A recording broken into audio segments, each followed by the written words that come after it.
So, kind of an update on the back situation. They're seeing a dramatic improvement over the past couple of days. So, obviously he's answered a prayer, but also along with that, one of my daughters Aubrey bought me an inversion table, and actually doing that 3 times a day, about 10 minutes a day, made an enormous difference. So I'm real pleased and grateful. So. Yeah, right. I was just hanging around at home, literally hanging from that table. So, all right. So last week we took a look at Deuteronomy, which we mentioned is Moses' final book. We talked about the fact that, yes, it is God's word, but it's also Moses' last words. We talked about the importance of last words and the significance of them. And some of the things we talked about is when a person is giving their last words before they die, they cut through all the baloney, anything that would pretense or baloney, it's gone. Those last words typically are very significant, and Moses obviously is as well. During Deuteronomy, he reviews the trip. It's actually a repetition. It's going over what he's gone through from Exodus to Numbers. He's going over it again, adding a little bit here and there. We saw that murmuring and complaining was dealt with a little bit more harshly second time around. First time around, the Lord was really gracious, and it seemed when the people complained, the Lord really didn't rebuke them much, and he just gave them what they needed. Well, the second time, he did start to rebuke them and even punishing them because it wasn't their first rodeo at that point. They should have been learning. And so since they weren't learning, the Lord is a believer in progressive discipline. He starts to bring that around to hopefully get their attention. Of course, the final situation was that they went too far, and because of that, that generation would not enter the promised land, and they all died. And so the people that enter the promised land are the people we're going to talk about today, were the children of those who had rebelled and are actually going into the promised land. Deuteronomy tells how God cared for them, even in the most basic things. It truly is basic training for them. We're talking food. You're going to eat today because God's going to give you manna. You're going to drink today because God's giving you water. Or maybe he'll make you wait a day or two. But whatever it is, you're learning from ground up. Everything that you need, God says, I provide. He even mentions the fact that your clothes didn't wear out, something that may not have entered their minds at the time. But let's face it, if we wear the same clothing, the same flannel shirt every day for 40 years, and I've tried, it doesn't last. It wears out after a year or two. But theirs wasn't. And their feet didn't swell. Their sandals didn't rot away because, again, God was there, and he wanted to remind them of that. We also see that Moses dies after seeing the land from afar. God tells Moses, go up to this mountain in Moab. He gave him the opportunity to look out, and I think supernaturally, he kind of took him on a tour of the land from the southern end all the way to the north, showing him the land to allow him to see it, since he wouldn't be allowed to go in it. And after that, we see that Moses died, and that God himself buries him, and no one knows where his burial is to this very day. And we talked about the reasons why. One of the most obvious is it would be very likely for people to make that either a holy shrine, an idol, worship, whatever. So God didn't want any of that to happen. All right, so let's go ahead and we'll launch into the book of Joshua. I talked to two people this past week. One's a pastor, about doing the surveys. I said, I love it. I get to pick out the stuff I want. I can avoid stuff that maybe I don't want to teach about. So that's kind of cool. I know it's not the goal, but it's kind of a fun part of it. So Joshua is the first of what we call the 12 historical books in the Old Testament. And of course, it's named after its central figure, Joshua. His name means literally Yahweh is salvation. And actually, Joshua's name is exactly the same as Jesus' name. So Jesus is kind of a Greek form of the word Yeshua, which is Jesus' Hebrew name. And it's also Joshua or Yeshua's name right here as well. Author, now, unlike Numbers, Deuteronomy, etc., we don't have a lot of references in the Old or New Testament as to the authorship of Joshua. I mean, it may not have been Joshua. It could have been Samuel or whomever. But Jewish tradition states that it was Joshua. If you look over to Joshua 24 just for a moment, we do see a reference of Joshua being instructed to write stuff down, which may have been this book here. So Joshua 24 and verse 26, and Joshua wrote these words, could have been the whole entire book. Joshua wrote these words in the book of the law of God, and he took a large stone and set it up there under the oak that was by the sanctuary of the Lord. So Joshua did write. Whether he wrote this book himself, it's not 100%, but tradition says he probably did. Date and setting, it's written around 1400 BC. It gets kind of sketchy there, talking could be 10 or 20 years either way. There's 3 geographical settings. We have the Jordan River, when they're on the other side of the Jordan and they cross the Jordan. We have Canaan itself as they conquer the land, middle, south, and north. And last of all, the distribution of the people throughout the land. So how they're going to be distributed by tribes throughout the land. Joshua, the book itself, we figure covers between 15 and 20 years of chronological time. So you're looking at 15 to 20 years of time within the book of Joshua. Theme and purpose, there's 2 themes. First of all, Israel conquers the promised land. They finally do what God said they would do. And the second theme is the enjoyment of God's blessings through obedient faith. It's obedient faith that enables them to enjoy God's blessings. The purpose of the book is to document the conquest of Canaan under Joshua's leadership. Of the 12 historical books, this is the only one that doesn't record a massive failure by Israel or its leadership. There's no massive failure as is in the other historical books. Now, we do have that situation with Achan, which we'll talk about, but that's an individual, not a group, not a mass group like the other historical books have.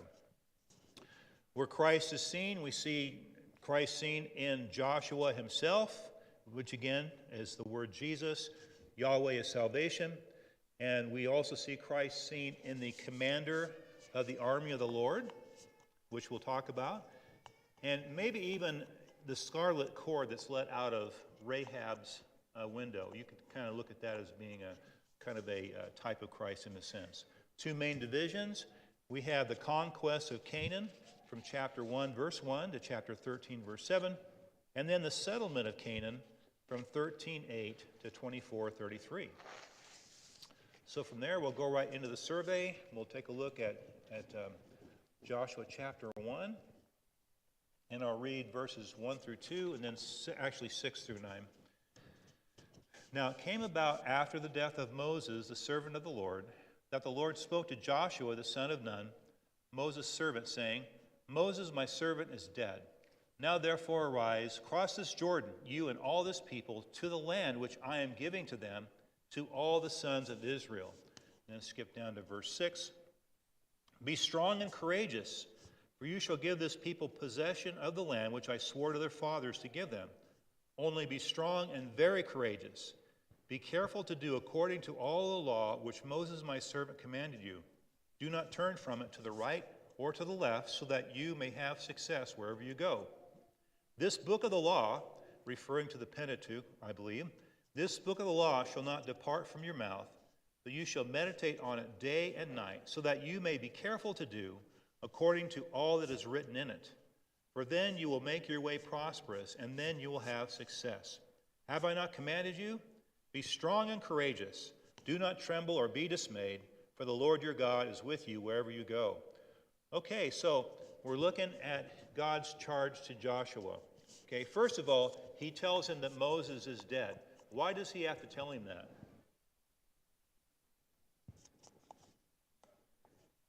Because God buried him. He went up to that mountain, as far as we know, by himself. He died and God buried him. Moses isn't coming back down.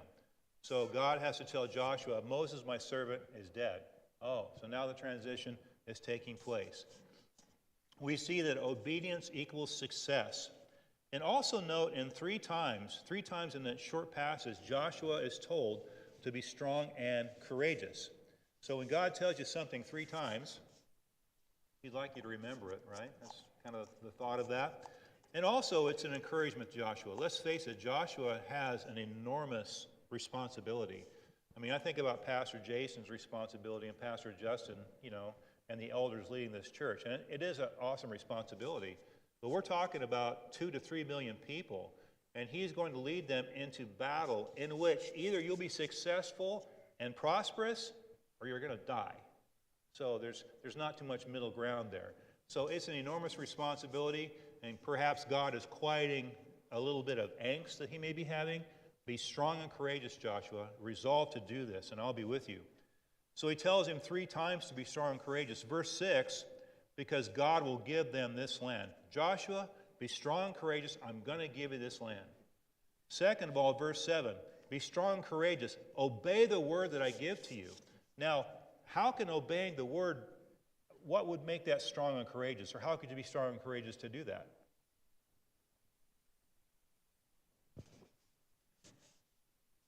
Aha, Julie. It goes against human nature sometimes to follow God's rules. Selfish nature. Right, good. Think about Aaron. We want you to make this golden calf. No! Are you out of your minds? The first 2 commandments said not to do that. Now, it would take courage for him to do that, and he should have, right? He should have been strong and courageous and stood his ground, even if it cost him his life.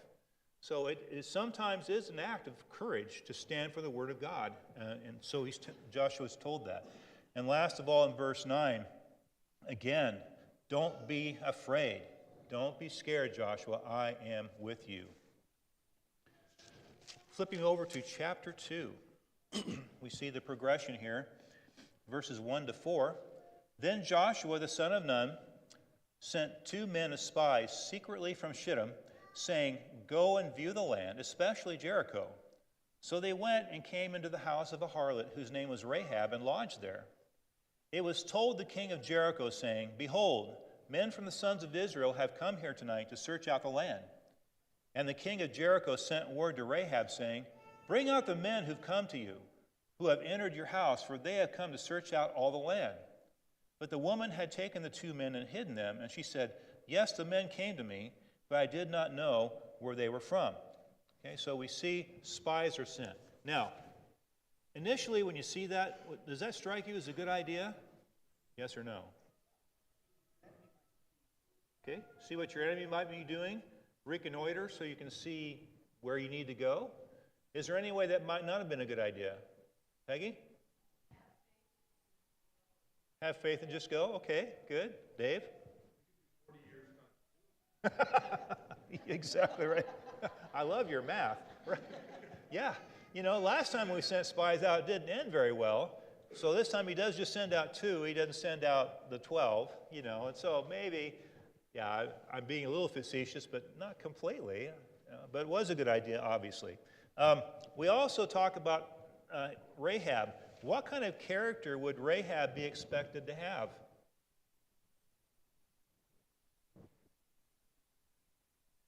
Not the best. She's a harlot, okay, which means the same thing pretty much today as it would have meant back then. So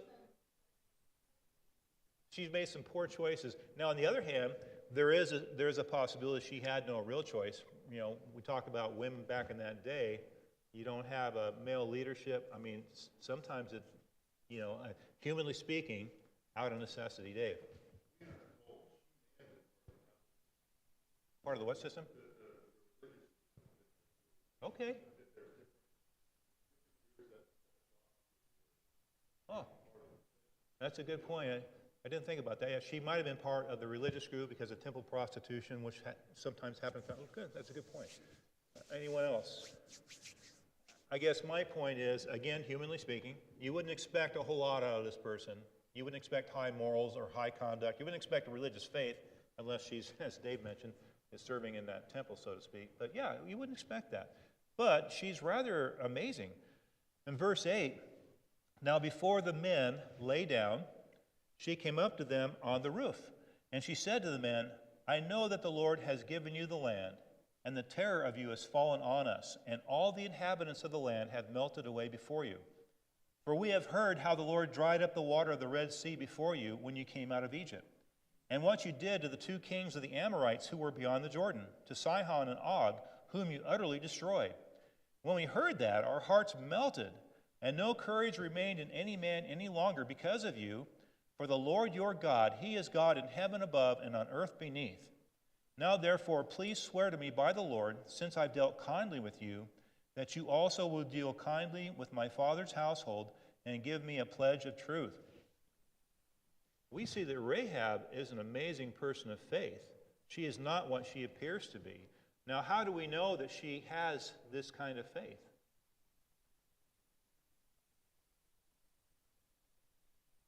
Julie.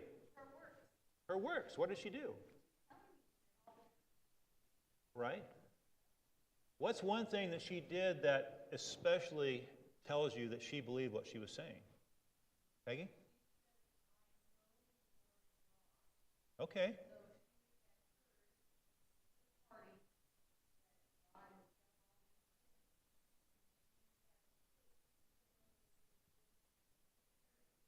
Okay. Mm-hmm.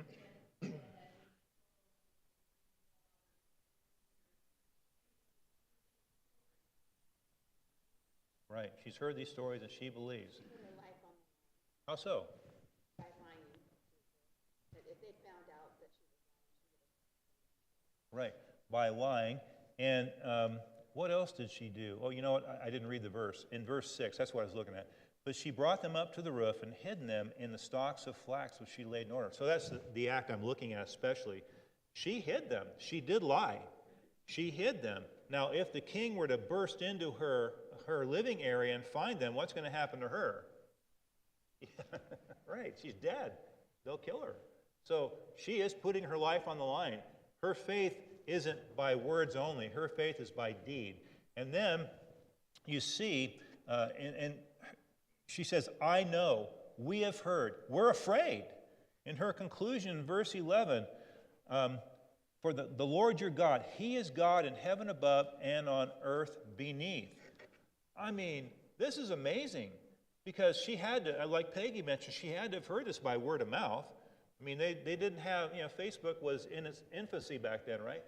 They couldn't, we just crossed the Jordan, it's looking pretty good. Jen.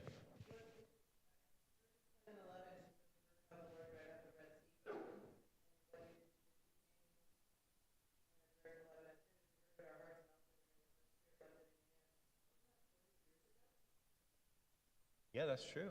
It was 40 years ago. Right. 40 years of them melting and Yeah. That's a very good point. That's a good point. Yeah. But she has faith, and she reacts in faith. She hides the spies. She gives a proclamation of faith, which is just amazing because, people react in different ways. Some hear and are just afraid. Some would hear and they're going to band together to try to overthrow the Israelites. But she heard that God is God, and she reacts in faith. She makes a declaration of faith. Go ahead, Linda Lou.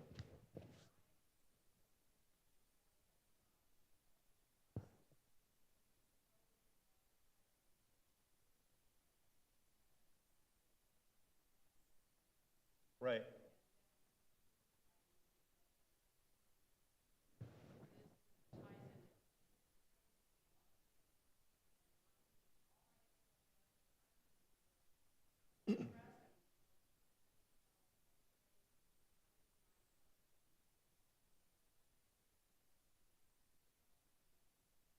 Okay. She displays an enormous amount of faith because there's no guarantee they're going to keep their word. She makes a deal with them, as it were, to protect her family. But there's no guarantee that they're going to keep their word necessarily. But she does. That's part of her faith display, I guess. Do you have something else you're going to mention? well, I mean, this sounds kind of odd, but I always, early on, was just proud of the two guys for behaving. Yeah. I mean, they No. just entered the house of a harlot. They've been in the desert for 40 years. Sure. So good Yeah. for them. Good and for that them. must have been pressed upon her as well. That's a good point. Take advantage of her, that they were honoring God. Right. They didn't take advantage of her, and yeah, that's a very good point. I didn't think about that, but that's true. Jen.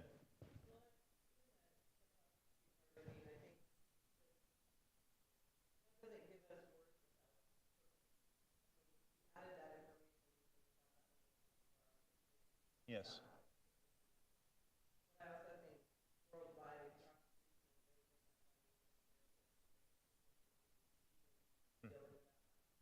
Mm-hmm. Right. That's, yes, and that is a good point. They don't always want to be that way, but that's kind of the way they sometimes wind up. Very, very good. So we see some interesting things of faith for her, and we see the men conduct themselves well, and they make this deal with her, and then they leave. Okay. Oh, Julie. She's also well off. She has her own house. Okay, good. She has her own house. Okay. Higher class because she has her own house. She has her own house actually on the exterior wall of the town. I'm not sure if that's a significant thing, whether it's more expensive or less. I mean, I don't know. Could be a father's house. It could be. We don't know, but it could be. Yeah, good. Good statements and good observations, everybody. Turn over to chapter 3. In verse 7, we go back across the river. The spies arrive and they give the report that the land is scared to death of us.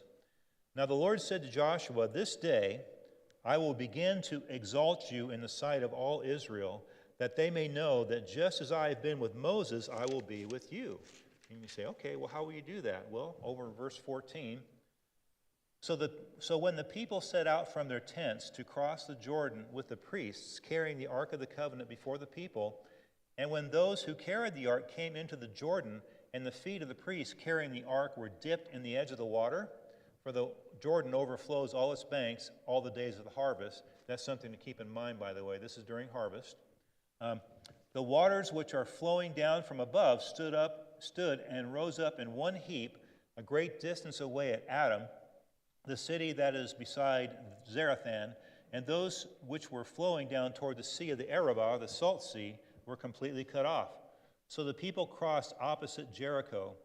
And the priests who carried the Ark of the Covenant of the Lord stood firm on dry ground in the middle of the Jordan, while all Israel crossed on dry ground, until all the nation had finished crossing the Jordan. So how is God exalting Joshua like Moses? Yeah, they crossed the Red Sea, right? Or the Sea of Reeds, whichever the case may be. And now it's like God saying, oh, see Joshua? Yeah, I feel the same way about him I felt about Moses. So he's showing them the exact same type of thing and telling them to follow him. Now, imagine you're in Jericho. I mean, Jen mentioned that they've been kind of concerned for 40 years or so about, well, they've just crossed the Jordan. What do you mean? It's at flood season. No one crosses the Jordan during flood season. Oh, they crossed on dry ground. What do you mean? It would be terrifying, wouldn't it? Yeah, the Egyptians didn't have a good time, and oh my goodness, that would just be terrifying. Chapter 4. Now when all the nation had finished crossing the Jordan, the Lord spoke to Joshua, saying, "Take for yourselves 12 men from the people, 1 man from each tribe, and command them, saying, Take up for yourselves 12 stones from here out of the middle of the Jordan, and from the place where the priest's feet are standing firm, and carry them over with you, and lay them down in the lodging place where you will lodge tonight." So they did that, and they would have been substantial stones because it says elsewhere they hoisted them on their shoulders. So we're talking some pretty good-sized stones, and they go back to their camp, and they put them in this pile of stones. And what's the purpose of that pile of stones? Joe? Right, to remember. You know, we've talked in the past about remembrances. There's probably in your homes certain things that you pick them up or look at them, and a flood of memories happens. I mean, sometimes good, maybe sometimes not so good. I brought a good one today. So this is one of my coffee cups that Linda gets tired of seeing every single day. We do have other cups in the cupboard, you know. She says sometimes, why do you keep saying, people are going to start believing that stuff. So anyway, I received this cup as a gift when I retired, and it's from one of my buddies from Renton Fire Department. His name is Steve Rawson. And if you look at the other side, I know you can't read it back there, it says stolen from the Renton Fire Department. So the situation is that, and I was guilty of the same thing. You're going home in the morning, you grab a cup out of the cupboard, you fill it up, you take it home, and it never comes back to the fire department, right?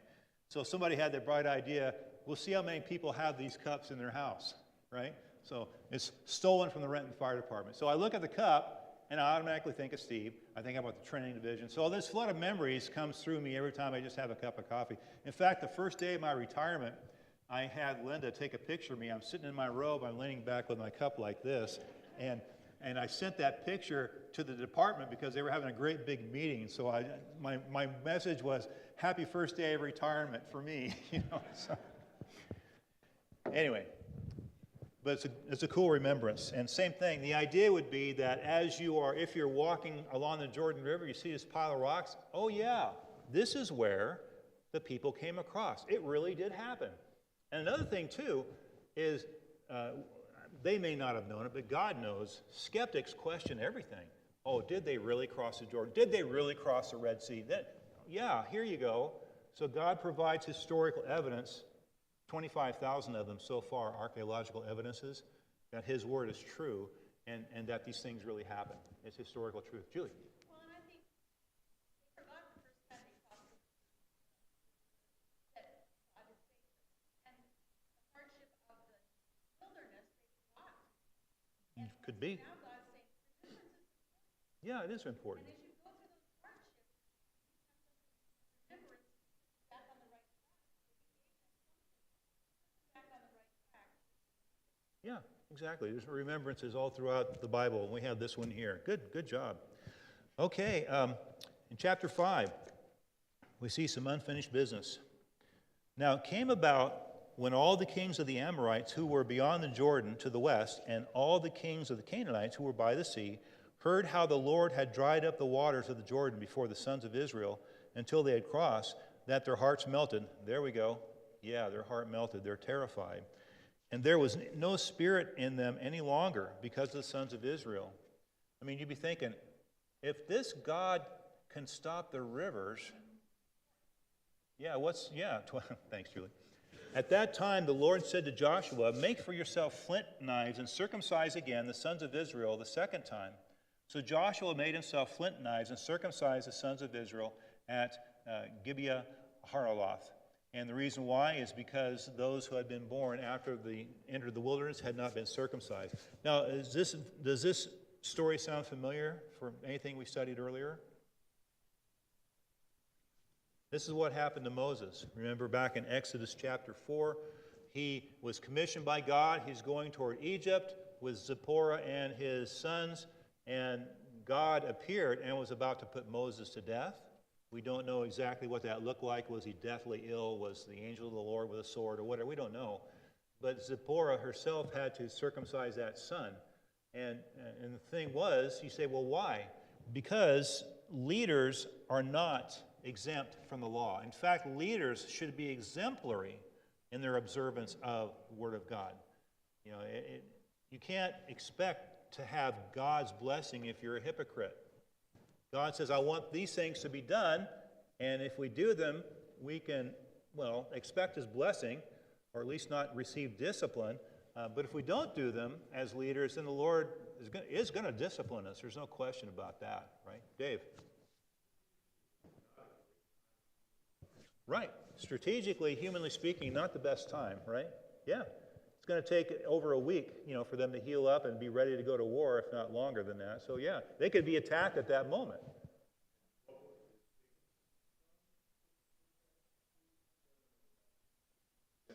Oh, yes, they did. Simeon and Levi, the town of Shechem.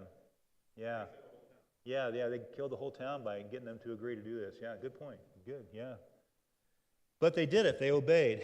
And in chapter 5, again, verse 10, while the sons of Israel camped in Gilgal, they observed the Passover on the evening of the 14th day of the month on the desert plains of Jericho.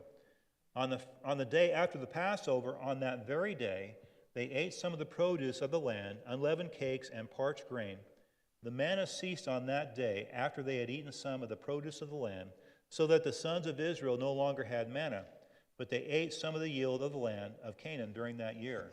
So remember, it's harvest time, which means the fields were full of crops. And so they went ahead and started harvesting for themselves. It doesn't say harvesting, but obviously that's what they did. They made food, and then the manna stopped because it was no longer necessary. So now they are fully committed, and water's no problem because they have the Jordan River and other streams and whatnot. So those things are provided for. And then we have something else that occurs in chapter 5, which is it's kind of curious. Now, it came about when Joshua was by Jericho that he lifted up his eyes and looked, and behold, a man was standing opposite him with his sword drawn in his hand. And Joshua went to him and said to him, "Are you for us or for our adversaries?" He said, "No, rather, I indeed have come now as captain of the host of the Lord." And Joshua fell on his face to the earth and bowed down and said to him, "What is my Lord to say to his servant?" The captain of the Lord's host said to Joshua, "Remove your sandals from your feet, for the place where you are standing is holy." And Joshua did so. Who is this guy? Probably a pre-incarnate Christ, probably the angel of the Lord. If you look at chapter 6, verse 2, you see the Lord is now talking to Joshua. That's who this individual is. The Lord said to Joshua, "See, I've given Jericho into your hand with its king and its valiant warriors." So this is obviously a pre-incarnate Christ. Now imagine this kind of courage that was necessary, because Joshua, in my mind, I picture him kind of walking around the Jordan or Jericho looking and kind of taking stuff in, making strategy or whatever. And all of a sudden you look over and you see what I would think to be a very intimidating man, probably in full armor, and he's got his sword out. It'd be like you round to the corner, here's somebody with an M16 looking at you, right? Same kind of deal. And he approaches this guy. I mean, he doesn't just decide to scoot out of the way. He approaches this guy, and his question is, well, whose side are you on? Are you on our side or on the folks from Jericho's side? Which tells you it wasn't obvious to him that this was an angel of the Lord.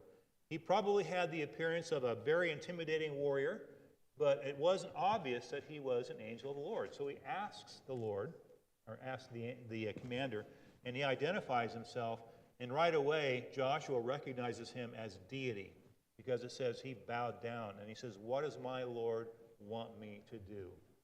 And the first thing, just like Moses again, take off your sandals from your feet, for the place where you're standing is a holy place. And Joshua did so. He gives out literally his marching orders, right? He says, "I'm going to want you to march around the city once a day for 6 days. And as you're marching, we'll have the Ark of the Covenant. You'll have people in front, people behind. We'll have trumpets, and you'll march around the city one time. You'll go back to camp. You'll do that for 6 days." Now imagine to myself, it's day 4, day 5, and you're on the walls of Jericho. You are scared. What are you thinking? When's the attack going to come? Yeah. You've seen this now for 3 or 4 or 5 days. What's going? They're not going to do anything, right? I mean, are you folks out of your mind? What are you doing? I mean, by now, I would think you're hearing jeers. Maybe you're having stuff fired at you. People are showing you disdain. They're thinking, what a bunch of losers you folks are, right? Until day 7. And day 7, they're supposed to march around the city 7 times. They blow the trumpets, and then the walls fall down, and then everything changes. Julie? That I don't know. I have my doubts off the top of my head because it's one city, but even if they were, yeah, that's amazing. God manipulated sound or whatever he did to make these walls collapse, except for that portion of the wall where Rahab and her family were hiding in place. Joe?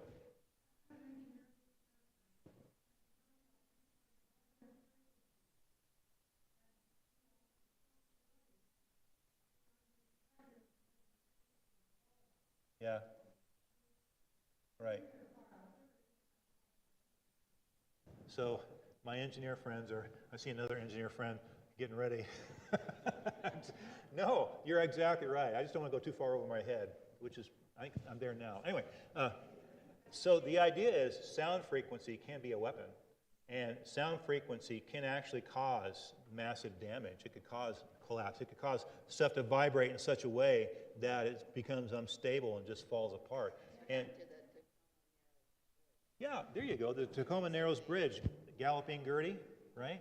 So that where you're seeing, in this case, it's the wind that gets it at that certain frequency that causes it to just fall apart. Yeah, good. Okay, Steve, I saw your hand right there. Okay.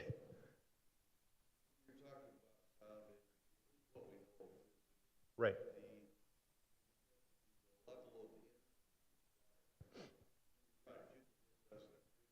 Right. True, good point.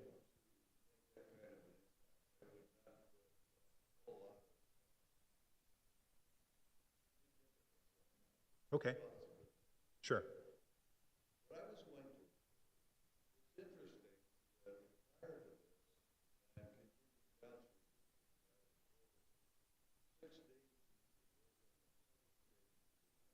Hmm.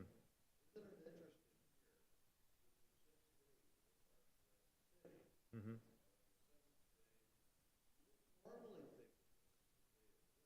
Mm-hmm. Mm-hmm.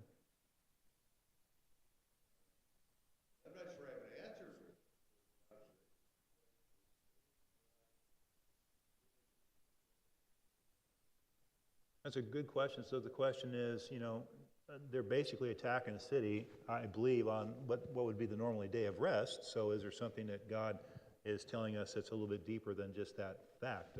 Aaron?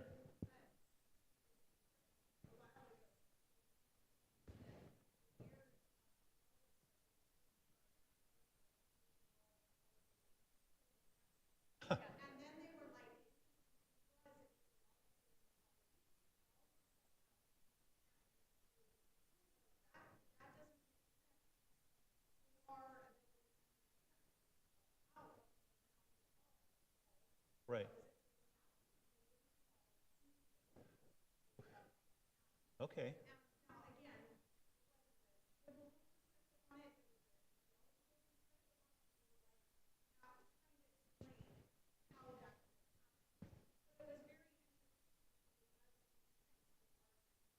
Right. Right.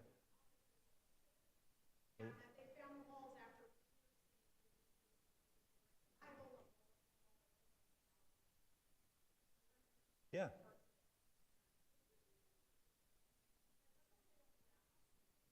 Right. It is interesting that the walls fell out. I hadn't heard that before either, versus in.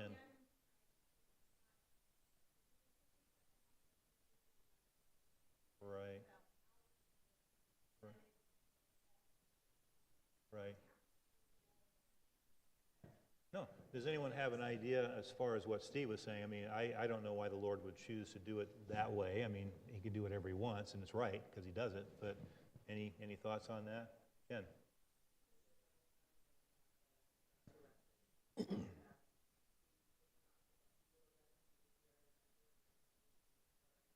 Mm-hmm.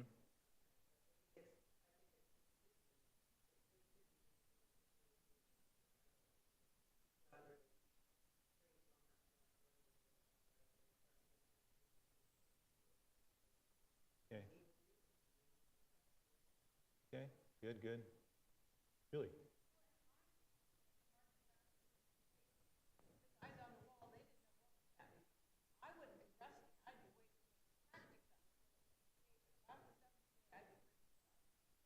Hmm. Okay. Okay. Steve?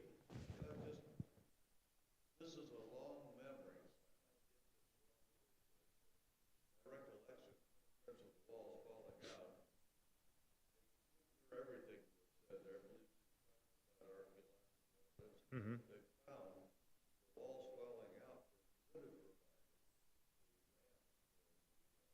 Oh, that's true.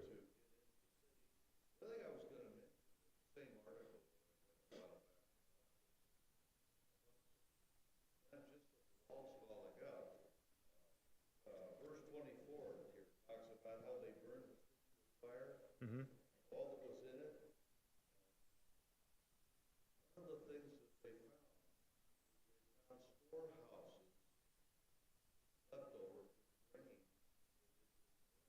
Oh,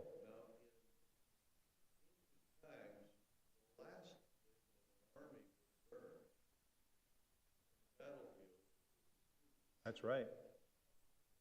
Hmm.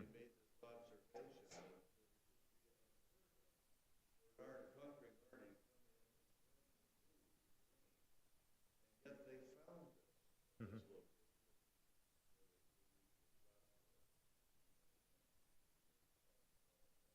And that's consistent too, because it says the Lord puts the whole city under the ban, and that would include even food. So there again, it would be a verification of God's word. Let's move on. I love the discussion. We need to move on just a little bit. Good job, everybody. Um, so chapter 6, verse 20, we see this is at the end of the 7 days. So the priest shouted, the people shouted, and the priest blew the trumpets. And when the people heard the sound of the trumpet, the people shouted with a great shout, and the wall fell down flat. So that the people went up into the city, every man straight ahead, and they took the city. And over to chapter 7, verse 1. But the sons of Israel acted unfaithfully in regard to the things under the ban. For Achan, the son of Carmi, the son of Zabdi, the son of Zerah, from the tribe of Judah, took some of the things under the ban. Therefore the anger of the Lord burned against the sons of Israel. So we see Jericho does indeed fall, and I like the idea that people have mentioned falling outwards. People have a ramp to run up. Yep, they burn everything except for one person. His name is Achan.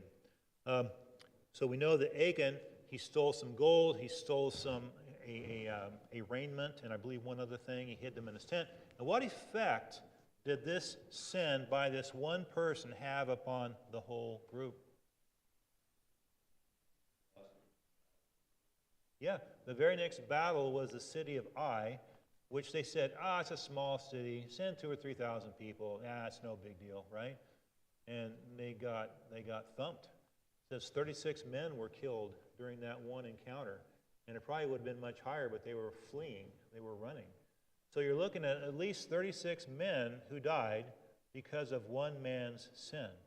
And there again, the point that we make is that when you sin, there's no such thing as a private sin that affects only you. It absolutely has effects whether you see them initially or not. It's just like that pebble into the pond.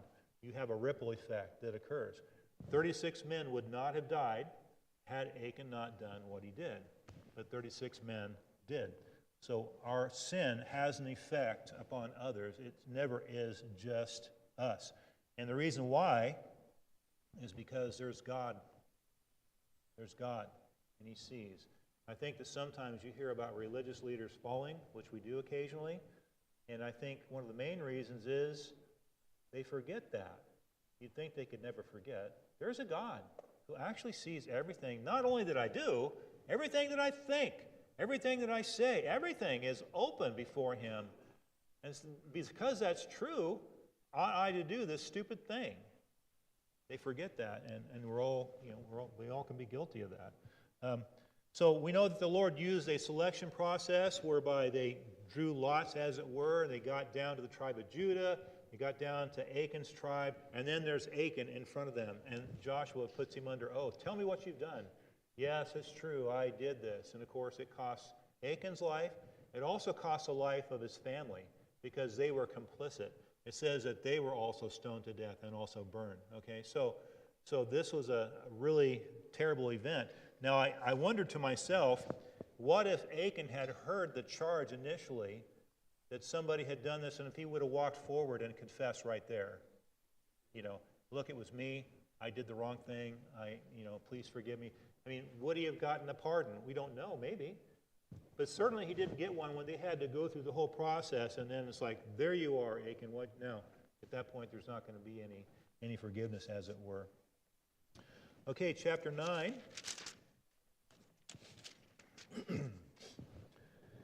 In verse 1, now it came about when all the kings who were beyond the Jordan in the hill country of the lowland and on the coast of the great sea toward Lebanon, the Hittite and the Amorite, the Canaanite, the Perizzite, the Hivite, and the Jebusite heard of it, that they gathered themselves together with one accord to fight with Joshua and with Israel. So that's the first reaction. They form a coalition. These are all city-states. And this is a common way of doing battle. We see this all the way back in Genesis 14 when you have the kings near the Tigris and Euphrates River that attack the people of Sodom. So coalitions are the way you fight. You have city-state kingdoms, and you get together, and this is what's happening. They're getting together to oppose Joshua. Now, there's another way to approach this, and that's verse 3. Now, when the inhabitants of Gibeon heard what Joshua had done in Jericho and Ai, they also acted craftily and set out as envoys and took worn-out sacks on their donkeys and wineskins worn out and torn and mended, and worn out and patched sandals on their feet, and worn out clothes on themselves, and all the bread of their provision was dry and had become crumbled.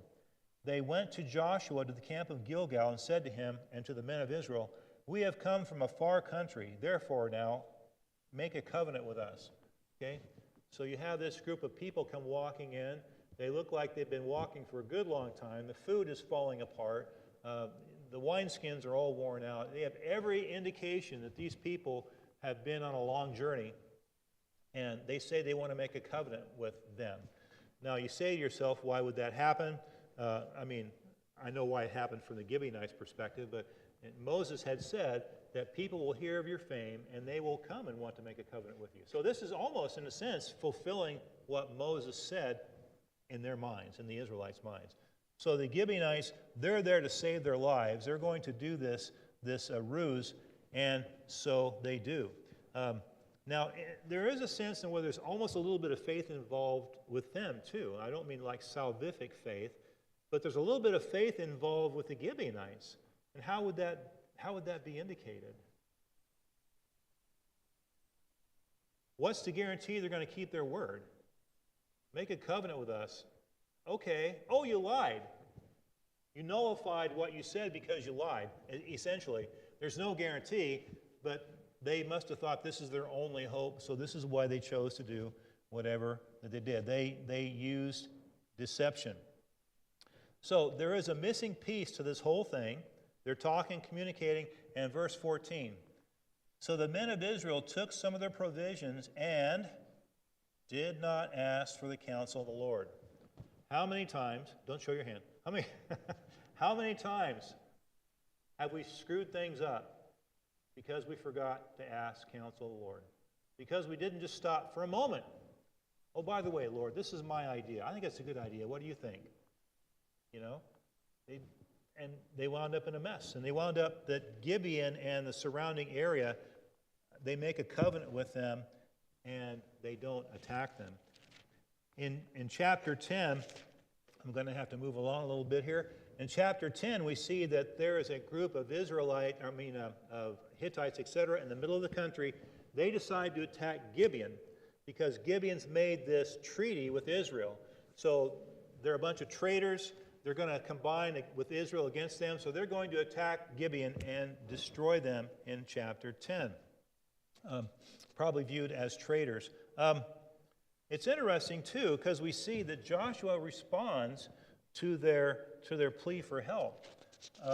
In chapter 6, it says they sent word to Joshua to the camp at Gilgal saying, "Don't abandon us, come up and help us." Now, I see this as an interesting situation because Joshua promised what? Not to kill them. But if somebody else wants to kill them, well, that's not part of the promise. You see that could have been a line of thought. If somebody else kills them, it's from the Lord, and I'm home free. I had no problem anymore, right? You could look at it that way. But Joshua is such a man of integrity that he actually organizes an army to go to their defense. He goes way above and beyond what he had to do. It says in verse 9 that he marched all night. They had an all-night march with their soldiers to reach Gibeon, and they did so in the morning, and they defeated all these enemies that they were fighting against. That, to me, is very astonishing that he was willing to take that kind of step against this coalition. We see in chapter 10, verse 29, we see that Israel starts attacking them as a group. They attack the southern Canaan first. They go against them. They start taking southern Canaan. In chapter 11, we see that there is another coalition that forms, a northern coalition forms. They all get together and they attack, and of course they're utterly defeated as well. So, in a sense, God is really doing them a favor. He's bringing the armies to them and allowing them to put them to death, and they do so. In chapter 13, verse 1, now Joshua was old and advanced in years, and then the Lord said to him, you are old and advanced in years, and very much of the land remains to be possessed. So the job did not get completely done. I believe the land was pacified by these coalitions that were attacking, but they hadn't dispersed throughout the land yet to take possession. And so there's still more fighting, and still it's going to have to be done. In chapter 13, verse 7, we see the eastern and western tribes. So you have the 2.5 tribes that are going to go back to the east side of the Jordan. You have the 9.5 that are going to stay on the west side of the Jordan, and they're going to divide up the land. And that's what happens. In chapter 14, which is really cool to me, chapter 14, verse 6, then the sons of Judah drew near to Joshua in Gilgal, and Caleb, the son of Zephaniah, and the Kenizzite, said to him, you know the word which the Lord spoke to Moses, the man of God, concerning you and me in Kadesh Barnea. I was 40 years old when Moses, the servant of the Lord, sent me from Kadesh Barnea to spy out the land, and I brought back word to him as was in my heart. And verse 10, now behold, the Lord has let me live, just as he spoke, these 45 years, from the time the Lord spoke this word to Moses, when Israel walked in the wilderness. And now behold, I'm 85 years old today. I am still as strong today as I was in the day that Moses sent me. As my strength was then, so my strength is now, for war and for going out and coming in. Now then, give me this hill country about which the Lord spoke on that day. For you heard on that day that Anakim were there, and great fortified cities. Perhaps the Lord will be with me, and I will drive them out as the Lord has spoken. And so Joshua gives it to him. It's interesting to me that Joshua doesn't say, this plot of land over here that's been conquered, I'd like to have that plot of land. He's saying, I want this plot of land over here, which is near Hebron, and I'll drive them all out. He's not asking for a free ride. He's saying, I'll do the work, just give me permission to go. So Caleb, he's all about doing the work, and he's not afraid, and he does that, and he does achieve success. He conquers it. So much of the rest of the book of Joshua is about the division of the western portion of the land. You'll look and you'll see the borders are described, this border here, this border there, etc. So that's much of the rest of Joshua. And we go to chapter 23. And Joshua calls a meeting in chapter 23 and 24. Some people think it's one and the same meeting. I think it's two separate meetings, but he calls these meetings. In chapter 23, verse 14, he's talking to the leaders. He says, now behold, today I am going the way of all the earth. In other words, he's going to die. And you know in all your hearts and in all your souls that not one word of all the good words which the Lord your God spoke concerning you has failed. All have been fulfilled for you. Not one of them has failed. I think that as Christians, when we enter heaven, we could say the same thing. Not one word that you said, Lord, failed. Everything that you said came true, and you dealt fairly in everything. We're going to say the same thing because it is true. In chapter 24, verse 14, which contains a well-quoted verse, and rightfully so. Now therefore fear the Lord and serve him in sincerity and truth, and put away the gods which your fathers served beyond the river and in Egypt, and serve the Lord. If it's disagreeable in your sight to serve the Lord, choose for yourselves today whom you will serve, whether the gods which your fathers served, which were beyond the river, or the gods of the Amorites in whose land you are living. But as for me and my house, we will serve the Lord. The people answered and said, far be it from us that we should forsake the Lord and serve other gods. Joshua says, choose. And the people say, we did. We did choose. And they did. They stayed faithful to the Lord for 2 generations. So for 2 generations and died, the people stayed true to the Lord. Application, things that... Good point. Sometimes, I've heard it said, sometimes salvation is sloppy. Messy, I should say, not sloppy, messy. sometimes when God works in our lives, it's kind of messy, mostly from our perspective, right? Not from God's. That's a good point, Steve. Yes, Peggy.